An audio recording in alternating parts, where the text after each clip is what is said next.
Here's why you play Natalia, the Bright Claw, as a roamer.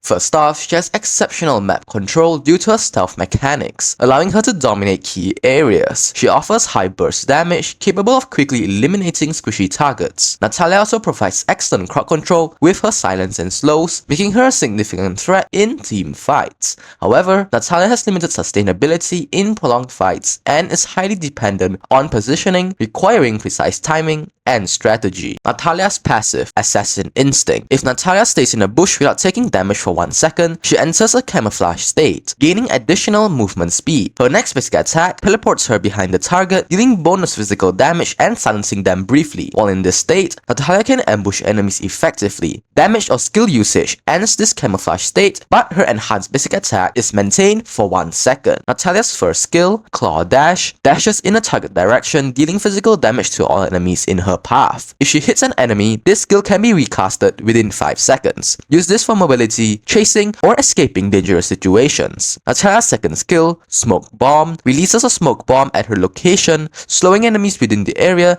and becoming immune to basic attacks for 4 seconds. This skill is crucial for survival and area control in team fights. Natalia's ultimate, The Hunt, has a passive and active effect. The passive effect of this skill increases Natalia's critical chance. The active effect of this skill allows Natalia to enter the Assassin Instinct state instantly. This ultimate can store up to 2 charges, with creep kills reducing its cooldown. A typical skill combo for Natalia is to approach enemies using Natalia's passive for stealth and enhanced basic attacks, cast her second skill to gain survivability and slow enemies, follow up with her first skill to deal damage and reposition, then activate her ultimate for increased effectiveness, finish with another enhanced basic attack to secure kills. Moving on to builds, Agilely built Demon Shoes, Blade of the Heptases, Berserker's Fury, Great Dragon Spear, Blade of Despair, and Malefic Roar. These are the emblems that go along with this build. As for battle spells, Execute is the best spell for Natalia in my opinion, allowing her to finish off low health enemies efficiently. Natalia counters squishy heroes with low mobility and no CC such as Lovaria and Irithel, as they can struggle to escape her burst damage. However, she is countered by heroes with reliable CC such as Minsitar and Kaja, who can immobilize and shut her down. Natalia pairs well with heroes who have high AoE damage like Yi Sun-shin or Vexana, allowing her to clean up low health enemies during fights. You should start by upgrading Natalia's first skill at level 1 and prioritize it for consistent damage output. Second skill should be your backup for survivability and upgrade her ultimate whenever available. To play Natalia efficiently, always maintain control over bushes and key areas of the map. Use her passive to ambush enemies or scout objectives without being detected. Target the enemy backline during fights, prioritizing squishy damage dealers.